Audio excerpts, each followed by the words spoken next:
Hey guys, comic verse के एक और एपिसोड में आप सभी का स्वागत है। सीक्रेट वॉर्स के पिछले एपिसोड में हमने देखा कि रीड रिचर्ड्स उन दोनों स्पाइडरमैन को कैसल डूम भेज देता है, ये जानने के लिए कि गॉड डूम की पावर का सोर्स आखिर था क्या। और वहां पहुंचने के बाद उनकी मुलाकात तब मॉलिक्यूल मैन से होती है, जो उन्हें बताता है कि गॉड डूम की पावर का सोर्स दरअसल में वो खुद ही था। इसके बाद हमने ये देखा कि ब्लैक पैंथर और नामोर ये दोनों ही डॉक्टर स्ट्रेंज के हिडन आइल में पहुंच जाते हैं, जहां पहुंचने के बाद उन्हें इस बात का पता चलता है कि डॉक्टर स्ट्रेंज उनके लिए दो चीजें छोड़ गया था, जिसमें से पहली द सीज करेजियस जो नामोर को मिलती है और उसे पता चलता है कि वो उसे कहीं भी ट्रांसपोर्ट कर सकती थी, और दूसरी चीज जो डॉक्टर स्ट्रेंज ब्लैक पैंथर के लिए छोड़ गया था वो थी द इन्फिनिटी गॉन्टलेट। और फिर हमने देखा कि थैनोस बेन ग्रिम को ढूंढ निकालता है और उसे उसकी पूरी रियलिटी बताने के बाद वो उसे कहता है कि क्या बेन हमेशा वहीं बैठा रहेगा या फिर उठ के वो डूम का सामना करेगा। और ये सुनने के बाद बेन ग्रिम अपने पैरों पे खड़ा होने लगता है और इसी के साथ गॉड डूम की शील्ड भी वहीं के वहीं टूट जाती है, क्योंकि बेन ग्रिम गॉड डूम के बैटल वर्ल्ड की शील्ड था। अब आगे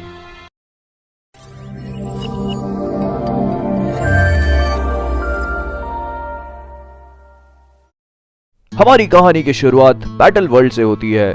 जहां पे प्रॉफिट गॉड डूम के खिलाफ एक आर्मी को लीड कर रहा था। गॉड डूम कभी भी अपनी प्रजा से मिलने नहीं आता था और प्रॉफिट ने उसके लोगों को यही कहकर भड़काना शुरू कर दिया था कि गॉड डूम और कुछ भी नहीं बल्कि एक धोखा है, क्योंकि अगर वो सचमुच गॉड होता तो उसके लोगों की मदद करने वो जरूर आता। और उसकी बात को मानकर बैटल वर्ल्ड के लोग आपस में इकट्ठा हो गए थे और इस वक्त वो सारे के सारे मिलकर कैसल डूम की तरफ जा रहे थे। लेकिन वहां पहुंचने के बाद प्रॉफिट अपना मास्क उतारता है और उन सबको बताता है कि वो दरअसल में मैक्सिमस था।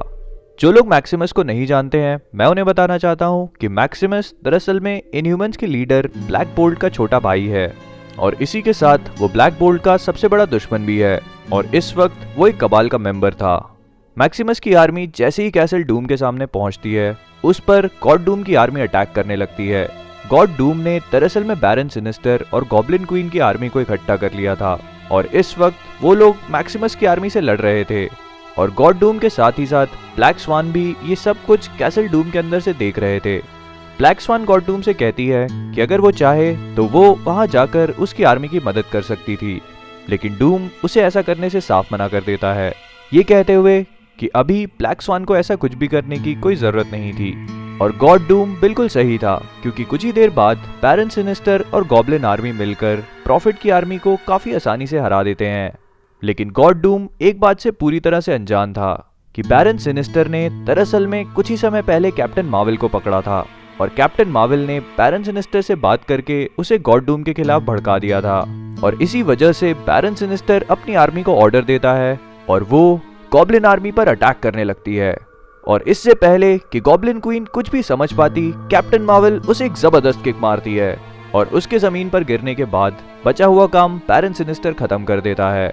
लेकिन इससे पहले कि बैरन सिनिस्टर अपनी आर्मी को लेकर कैसल डूम पर अटैक कर पाता, उसके पीछे एक जबरदस्त ब्लास्ट होता है और वो लोग पलटकर देखते हैं कि गॉड डूम की दूसरी आर्मी यानी कि बैरन अपोकलिप्स वहां पर आ पहुंचा था। अपोकलिप्स वहां पर आते ही बैरन सिनिस्टर की आर्मी पर अटैक करने लगता है और काफी आसानी से उन्हें हराने भी लगता है। और ये देखने के बाद गॉड डूम अपने थॉर्स को भी वहां पे बुला लेता है और कुछ देर तक इंतजार करने के बाद थॉर्स वहां पर आने लगते हैं। लेकिन तब गॉड डूम को ये पता चलता है कि उसके थॉर्स बैरन अपोकलिप्स की आर्मी को बचाने की बजाय उस पर अटैक करने लगते हैं। और ये सब कुछ देखने के बाद वलेरिया और ब्लैक स्वान को कुछ भी समझ नहीं आता, लेकिन डूम उनसे कहता है कि वो समझ चुका है, उसे एक बार फिर से धोखा मिला है। और तब हमें ये चीज पता चलती है कि जेन फॉस्टर दरअसल में डूमगार्ड पहुंचने के बाद वहां मौजूद थॉर्स को उनकी रियलिटी बताती है और इसी वजह से वो सारे के सारे थॉर्स दो टीम में डिवाइड होकर आपस में ही लड़ने लगते हैं।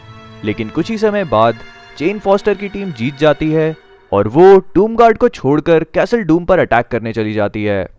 जेन फॉस्टर के वहां पर पहुंचने से काफी चीजें बदल चुकी थी और डूम और उसकी ओपोनेंट्स की टीम एक बार फिर से बराबर बैलेंस हो चुकी थी। लेकिन तभी वहां पर लड़ने वाले लोगों की नजर आसमान में पड़ती है और वो लोग देखते हैं कि एक बहुत ही बड़ा सा बैटलशिप उनकी तरफ आगे बढ़ रहा था, जिसके ऊपर खड़ा था माएस्ट्रो। वो नीचे बैटल वर्ल्ड की तरफ देखकर अपने हल्क से कहता है, वर्ल्ड ब्रेकर्स गो। और इसी के साथ उसके शिप पे मौजूद सारे के सारे वर्ल्ड ब्रेकर हल्क्स नीचे बैटलफील्ड की तरफ छलांग लगा देते हैं और वहां पहुंचकर वो डूम की आर्मी की मदद करने लगते हैं।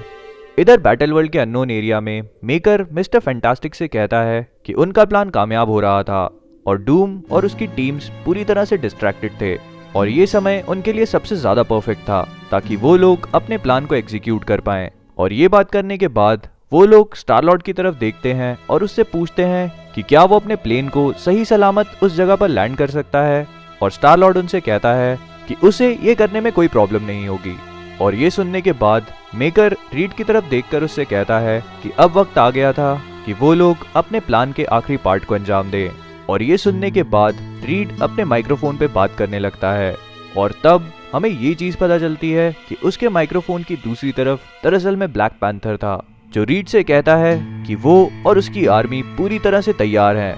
और रीड से बात करने के बाद वो अपनी आर्मी को एक मोटिवेटिंग स्पीच देता है कि जहां पर वो लोग जा रहे हैं वहां से शायद वो वापस लौट कर ना आए, लेकिन ये सब कुछ वो सिर्फ और सिर्फ एक ही चीज के लिए कर रहे थे, ग्लोरी एंड ऑनर।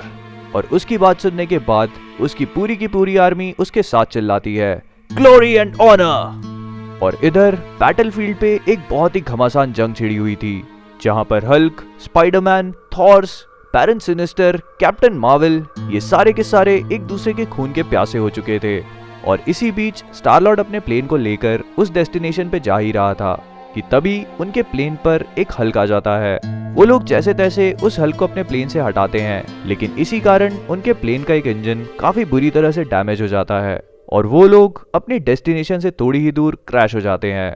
इधर मैस्ट्रो अपने शिप पर खड़े होकर जोर से चिल्लाता है कि क्या डूम उसे अपने कैसल से देख सकता है, क्योंकि वो उन सारे लोगों को हराने के बाद अपनी आर्मी को लेकर कैसल डूम आने वाला था और कुछ ही देर में वो डूम के थ्रोन पर बैठकर इस पूरे बैटल वर्ल्ड का नया गॉड बनने वाला था। लेकिन तभी मैस्ट्रो का शिप अचानक ही हिलने लगता है और वो पलटकर देखता है कि बेन ग्रिम वहां पर आ पहुंचा था।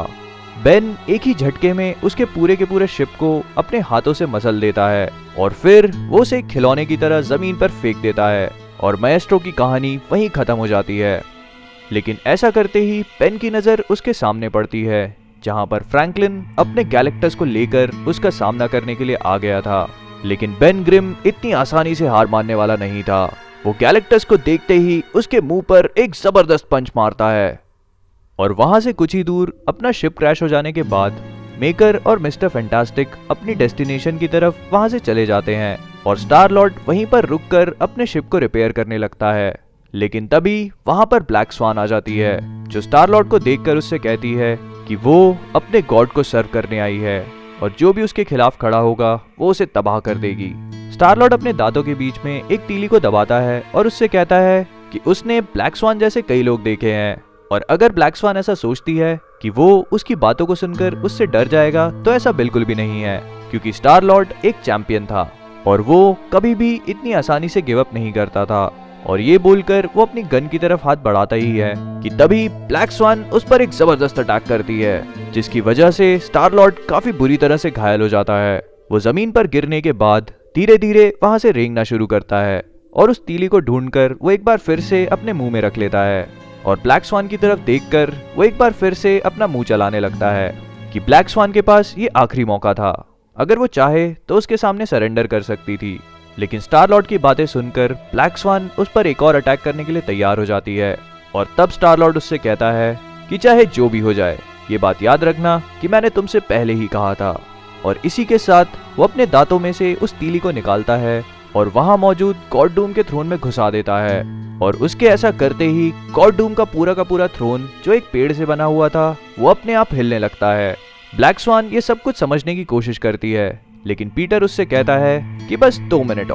और कुछ ही देर में वो पूरा थ्रोन एक बड़े से पेड़ में बदलने लगता है और कैसल डूम को तोड़कर वो जोर से चिल्लाता है, I am Groot! Thanks a lot for watching guys. अगर आपको वीडियो पसंद आया हो तो प्लीज इसे लाइक और शेयर कीजिए और मेरे चैनल को सब्सक्राइब करना मत भूलिएगा। आप मुझे फेसबुक और इंस्टाग्राम दोनों पे फॉलो कर सकते हैं जो आप कभी भी नहीं करते हैं, तो प्लीज अगर आप चाहें तो ये भी कर सकते हैं। इसकी लिंक्स नीचे डिस्क्रिप्शन बॉक्स में है। मैं इसका अगला और आखिरी पार्ट बहुत ही जल्दी अपलोड करूंगा। तब तक आप प्लीज मुझे कमेंट्स में ये बताइए कि अभी तक आपको सीक्रेट वॉर्स कैसी लगी। Thanks a lot for watching.